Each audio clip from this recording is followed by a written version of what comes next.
GK foundation మనకు సేవాభావం అనేది important.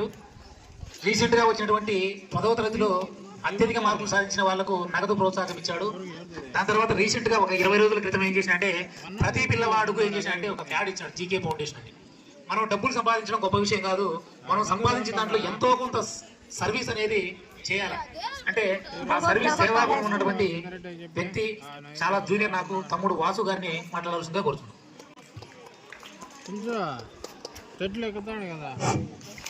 Stage పైన ఉన్న పెద్దలందరికీ, అదేవిధంగా స్టేజ్ను అలంకరించిన ప్రధాన ఉపాధ్యాయులకి, అదేవిధంగా మన ఎంపీటీసీ గారికి, నా తోటి చెల్లెమ్మలకు, తమ్ముళ్ళకందరికీ, పెద్దలందరికీ ఉదయపూర్వక నమస్కారాలు.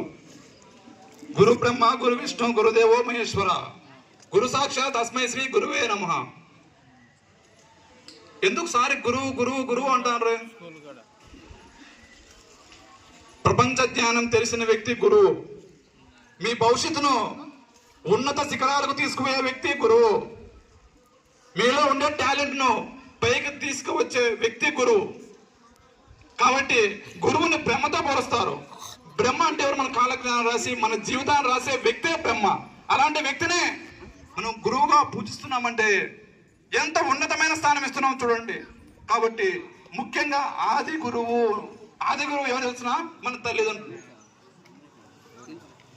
ఆది మనకు మొట్టమొదటిసారిగా మనం పుట్టిన తర్వాత, పుట్టినప్పటి నుంచి పాఠశాలకు వచ్చేంత వరకు మనకు అమ్మ లాలన పాలన అన్ని చూసి, చిన్నోడా ఈ దారి పోతే మంచిది, నైనా ఈ దారి పోతే మంచిదని చూపించే ఆది గురువైన అమ్మకు జీవితాంతం మనము పాదాభివందనం చేసుకుంటూ ముందుకు సాగాల. అదేవిధంగా ఈరోజు మన రాష్ట్ర ప్రభుత్వం పీడిఎం మెగా పీడిఎం అంటే అందరూ సార్ చెప్పడం జరిగింది. తల్లిదండ్రుల సమావేశం ఎందుకు నిర్వహించాలా అనేది ఒక చిన్న మాటలో చెప్పడం జరుగుతుంది. ఈరోజు పిల్లలు ఎట్లున్నారంటే షార్ప్, కత్తికి ఎంత పదును ఉందో అంతకంటే పదునుగా ఉన్నారు. ఎందుకంటే ఏ టెక్నాలజీ, మీరు ఏమి చెబితే అదే జరుగుతుంది. పాలు తీసుకొని కొట్టినామంటే ఎంత స్పీడ్గా కొడతామో అంతే స్పీడ్గా రిటర్న్ వస్తుంది. అలాంటి టాలెంట్ మన పిల్లలు ఉంది. కానీ అలాంటి టాలెంట్ మనం గుర్తించడం లేదు పేరెంట్స్. ఎందుకు గుర్తించడం లేదంటే మా పిల్లాడు బడికి పోతాండు పోయి వచ్చేస్తాడు అంటున్నాడు. కానీ ఆ పిల్లోడు ప్రతిరోజు స్కూల్ పోతున్నాడా లేదా, పోయిన తర్వాత ఉపాధ్యాయులతో ఏ విధంగా మెలుగుతున్నాడు, అక్కడ ఉన్న పాఠశాలలో విద్యార్థులతో ఏ విధంగా మెలుగుతున్నాడు, అసలు ఈ పిల్లడు చదువుతున్నాడు లేదని కనీసం 1 మంత్ కాకపోతే 3 మంత్స్కి ఒకసారి 3 నెలలకు ఒకసారి వచ్చి అడగల ఉపాధ్యాయులను. అప్పుడే మన పిల్లల్లో క్రమశిక్షణ అనేది ఏర్పడుతుంది. ముఖ్యంగా కావాల్సింది పిల్లలకు చదువు కాదు, క్రమశిక్షణ ఎప్పుడైతే ఏర్పడుతుందో ఆటోమేటిక్గా చదువు వస్తుంది. మీ పిల్లల్ని ప్రతిరోజు బడి పంపించండి, చదువు ఎందుకు రాసుద్దాం, ఖచ్చితంగా వచ్చి తిరుగుతుంది. మనం చేసే తప్పు ఏంటంటే సార్, మా నాయనకి పని ఉందంట నేను పనికాడు పోతా, మా అమ్మకి పని ఉందంట నేను ఆడికి పోతా కాదు. టయానికి రావడం, టయానికి వెళ్ళడం, అదేవిధంగా ఉపాధ్యాయులను గౌరవించడం, ఇక్కడ ఉన్న వాతావరణాన్ని కూడా వాళ్ళ అనుకూలంగా తీసుకోవడం, చెప్పింది క్యాచ్ చేసుకోవడం, ఇలాంటివన్నీ ఏర్పాటు చేసుకోవాలి. ఈరోజు ప్రపంచాన్ని ఏలుతుంది ఎవరంటే విద్యార్థులే. చదువు అనేది ఒక కలెక్టర్ని తయారు చేస్తుంది, చదువు అనేది ఒక ఐపీఎస్ని తయారు చేస్తుంది, చదువు అనేది ఒక డాక్టర్ని తయారు చేస్తుంది. డాక్టర్ బిఆర్ అంబేద్కర్ గారు ఎంత చదువుకున్నారు? న్యాయశాస్త్రం చదువుకొని మన భారత రాజ్యాంగాన్ని రచించాడు. కారణం చదువుకోకపోతే ఏముండదు, సమాజంలో మీకంటూ గౌరవం లేదు. లక్షలు సంపాదించవచ్చు, గుణము రావాలంటే ఖచ్చితంగా చదువుకోవాలా. పిల్లలు ఖచ్చితంగా చదువుకోవాలా. చదువుకుంటేనే చరిత్ర మార్చగలుగుతారు. మీరు చదువుకోకపోతే ఏముండదు. మనము మన చదువు ఎటువంటి తెలిసిన పేదరికాన్ని ఉన్నత స్థాయికి తీసుకుపోయేది ఒకే ఒక చదువు మాత్రమే, ఇంకేం తీసుకోలేదు. మా నాయన కోయిట్ అని ఉంటావు, మా నాయన డ్రైవర్ పని చేస్తావు, డ్రైవర్గానే ఉంటావు. అదే చదువు చదువుకుంటే నీకే ఒక డ్రైవర్ని ఏర్పాటు చేసుకోగలుగుతావు. అది కెపాసిటీ చదువు అంటే. ఖచ్చితంగా పిల్లవాళ్ళు చదువుకోవాలా. ఈరోజు గవర్నమెంట్ పాఠశాలకు రకరకాల ప్రోగ్రాంలు ఏర్పాటు చేసి పిల్లలకు అన్ని రకాల వసతులు కల్పిస్తున్నాయి. ప్రైవేట్ స్కూల్ ఎట్లా అని తెలిసిన దత్తత తీసుకుంటామే పిల్లోడు అట్లుంటది. అదే ప్రభుత్వ పాఠశాల కన్నతల్లి లాంటిది. నిరంతరం పర్యవేక్షణ. 1000 మంది పడి 1000 మంది కూర్చోబెట్టి చదివించాడా?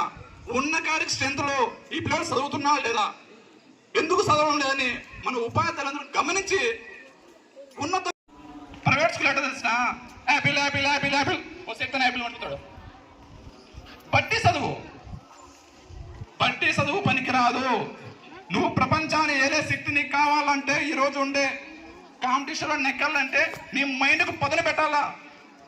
ఖచ్చితంగా మైండ్కి పొదలు పెట్టాలంటే నువ్వు స్వేచ్ఛగా జీవించాలా. 18 చేసినప్పుడు క్యారికెట్ వచ్చి పోరా పోరా అంటే పోరాడు. వానికి నచ్చినట్టు మనం చూసుకుంటూ, దగ్గరలో ఉన్న ప్రైవేట్ పాఠశాలలు చూసుకుంటూ, వాడు ఏ విధంగా చదువుతాన్ని చూసుకుంటే హ్యాపీగా ముందుకు పోతాం. రాబోయే రోజుల్లో మంచి ఉన్నత స్థితిగా చేరుకుంటారు. అదేవిధంగా నా పేరు చెప్పారు, నా పేరు గౌని వాసుదేవన్, నాది కురవపల్లి. ఇక్కడే మా నాన్నగారైన శ్రీ స్వర్గీయ శ్రీ గౌని కృష్ణయ్య గారి కుమారుడు నేను కావచ్చు, మా నాన్న కావచ్చు, నా తమ్ముడు కావచ్చు, నేను కావచ్చు, అందరం గవర్నమెంట్ స్కూల్ చదువుకున్నాం. తర్వాత ఈరోజు నా తమ్ముడు గవర్నమెంట్ స్కూల్ చదువుకొని ఈరోజు యుఎస్లో ఉన్నాడు, అమెరికాలో. మంచిగా హ్యాపీగా ఏదో ఉద్యోగం చేసుకుంటూ హ్యాపీగా ఉంటారు. ఈ విధంగా ఉంటే మాకు కురవపల్లి పాఠశాల ఉండేది కాదు 1990 ఆ కాలంలో. ఆ రోజు మా నాన్నగారు నా కృష్ణయ్య గారు ఎన్నో అవసరాలు పడి ఎన్నో ప్రభుత్వ అధికారులు పట్టుకొని పాఠశాల తెప్పించడం జరిగింది. ఈ రోజు కూడా మనకు ప్రాథమిక పాఠశాల ఉంది. ఆయన కృషితో ఆ పాఠశాల ఏర్పాటు చేయడం, అందులోనే విద్యావంతులుగా పనిచేయడం, ఇలా కొనసాగుతున్న తరుణంలో ఆయన కూడా ఉపాధ్యాయుడు అవ్వాలని ఒక కోరిక.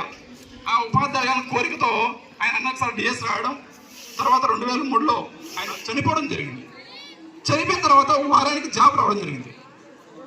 ఆయన హాస్యం పిల్లల్లో మనం హెల్ప్ చేయాలా, పిల్లల్లో ఉన్నత శిఖరాలు తీసుకోవాలని ఆలోచన. ఆ ఆలోచన కోసం 23 సంవత్సరాల తర్వాత మే 10వ తేదీన మన స్కూల్లోనే ఒక ప్రోగ్రాం ఏర్పాటు చేసి జీకే ఫౌండేషన్ ఆయన పేరు మీద 10 మందికి సాయం చేద్దాం ఉద్దేశంతో ఒక జీకే ఫౌండేషన్ ఏర్పాటు చేయడం జరిగింది. మన మే 10వ తేదీన 10వ తరగతిలో ఉత్తీర్ణులైన పిల్లల కోసం ఫస్ట్ ప్రైజ్ 10,000, సెకండ్ 7,000, థర్డ్ 5,000 రూపాయలు ఇవ్వడింది. కానీ డబ్బులు ఇవ్వడం ముఖ్యం కాదు. ఇది ఎందుకు ఇవ్వడం అంటే కారణం ఏమంటే ఇవ్వడానికి పిల్లల్లో ఉత్సాహాన్ని, అదే విధంగా వాళ్ళకి దారి చెప్పాలా. పేద పిల్లలకు ఏదో కొంత మనం సాయం చేయగలగాల. లక్షల కోట్లు అందరి దగ్గర ఉంటాయి, సాయం చేసే గుణం ఎవరి దగ్గర ఉండకపోవచ్చు. మనం తినే దాంట్లో 10 రూపాయలు ఒక చిన్న మెతుకు ఒక పేద పిల్లలు చదివించగలిగామంటే వాడు ప్రపంచాన్ని వేయాలి, మళ్ళాంటి వాళ్ళు చాలా మంది తయారు చేయగలడు. కాబట్టి ఇలాంటి సేవా గుణంతో ఒక జీకే ఫౌండేషన్ పెట్టడం జరిగింది. అదేవిధంగా రీసెంట్ గా గవర్నమెంట్ ఏం చేస్తుంది, అన్నం పెడుతుంది, బుక్స్ ఇస్తుంది. అదేవిధంగా పిల్లలు ఇంకా కూడా కొరత ఉంది. ప్యాడ్స్ లేవు ఇంకా సరే ఇంకా ప్యాడ్స్ ఇద్దామని అంతా కూడా ఒక 20 days ముందే మన పిల్లలందరికీ కూడా మనం ప్యాడ్స్ కూడా డిస్ట్రిబ్యూట్ చేయడం జరిగింది. అదేవిధంగా ఆగస్టు 15 వస్తుంది. మేడం గారు చెప్పాం, ఒకవేళ ఆగస్టు 15 అయితే మన పిల్లల్లో ఎంతసేపు చదువు అంటారో, గేమ్స్ ఆడిపిస్తారో లేదో, ఆగస్టు 15కు 1 వీక్ నుంచి గేమ్స్ ఆడిపోయింది. పిల్లలకు ఖచ్చితంగా మన ఫౌండేషన్ తరఫున ప్రైజ్ మనీ ఇస్తాము. వాళ్ళలో క్రీడా నైపుణ్యాన్ని పెంచుతామనే ఉద్దేశంతో మాట కూడా చెప్పడం జరిగింది. ఎందుకోసం అంటే చదువు ఒకటే మన సంస్కారం నేర్పదు, క్రమశిక్షణ రావాలంటే ఆటల ద్వారా వస్తుంది. సాంఘిక నైపుణ్యాలు నేర్పాలంటే ఆటల ద్వారా వస్తుంది. కమ్యూనికేషన్ స్కిల్స్ రావాలంటే ఆటల ద్వారా వస్తుంది. కాబట్టి మన గవర్నమెంట్ స్కూల్లో ఇలాంటివన్నీ ముందు కార్యక్రమం అనేక చేసుకుందాం. మన పుట్టిన ఊరికి, మన చదివిన స్కూల్కి మనం జీవితాంతం రుణపడి ఉండి ఏదో కార్యం చేస్తేనే మన జీవితానికి అదొక సాఫల్యం. కాబట్టి ఈ అవకాశం ఇచ్చిన పెద్దలందరికీ పేరు పేరున హృదయపూర్వకంగా మరొకసారి నమస్కారం చేసుకుంటూ జై హింద్. నాన్న, ముగ్గురు పిల్లలు స్పీచ్ ఇవ్వడానికి సోషల్ మేడం ఎవరినైతే ప్రిపేర్ చేసిందో వాళ్ళు ముగ్గురు స్టేజ్ దగ్గరికి రండి. మన ఇంగ్లీష్ సార్ మాట్లాడిన తర్వాత మీరు మాట్లాడడానికి